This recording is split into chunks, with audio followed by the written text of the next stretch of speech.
Hello mga guys! Nandito tayo ngayon sa Suwal, Pangasinan together with the QA team. Na-invite kasi ako ng mga ka-compound ko po na Filmican friends sa apartment. Ayan. So, yun sila. So, nandito na kami. So, 2 a.m. pa lang nag-travel na kami. Then, sunset ngayon medyo maganda. Ayan. So, naka-dress po ako kaya mamaya magpapalit na ako ng damit. Then, ayan, tingnan nyo, no, medyo maganda naman dito, malinis, and yung sand, medyo okay naman. So, naglagay na sila ng mga papag, and yan, ito po kami lahat, 3 cottage yung sinakop namin. Ayan, so buong QA team po to. Ayan, so maglakad-lakad ako ng konti, tingnan natin, ano. Kasi medyo maganda yung sunset bago ako magbihis. Yan. So, ito susuotin ko, pero joke lang hindi kasi medyo masikip yun. So, magpapalit uli ako. So, tingnan natin mga QA. Tingnan si Sir Leo. So, ito yung bags namin. Okay, mga foods na dala po nila. Makikikain lang ako. Since na-invite naman nila ako here. And thank you so much. Alam nyo po, yung mga QA team, hindi ko po naramdaman na iba ako. Parang family po nila ako. Yung si Sir Harris, na-invite din po siya from engineering team. Ayan.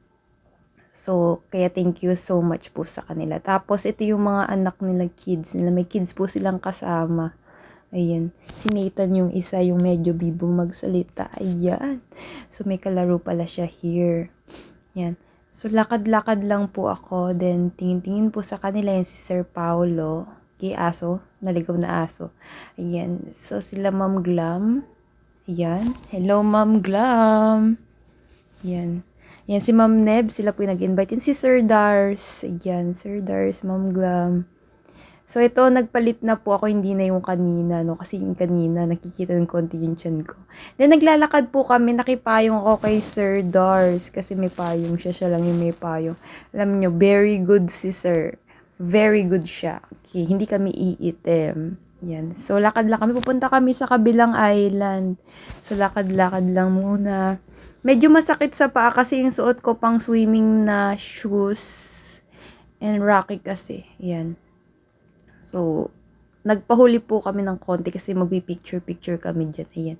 Ayun si Sir Dars, no, yung may hawak ng payong iniwanan na ako. Sabi ko, sige mo, naka na. Yan, susunod ako.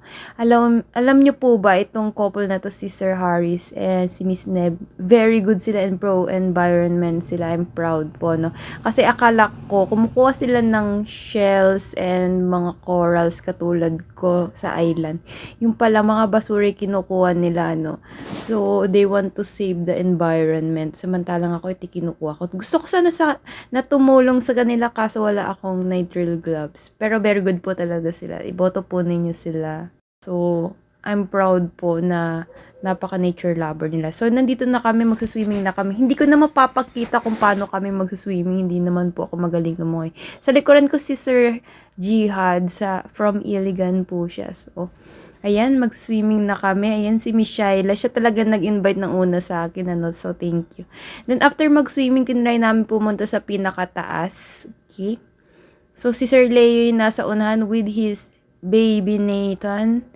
Okay. So, sila yung nauuna pero mamaya kami na yung mauna. Yan, pinauna na ako kasi yun nga si baby Nathan mahirapan siya dahil grassy. Tinry kong iliko-liko or alisin yung mga grass para maprotektahan sila because safety first ako muna dapat. Pero hindi kinaya ng powers ko, hinayaan ko na lang na ganyan yung mga grass. So, ingat-ingat lang kung pupunta kayo sa taas. Ayan, tingnan-tingnan may abangin dito, baka malaglag.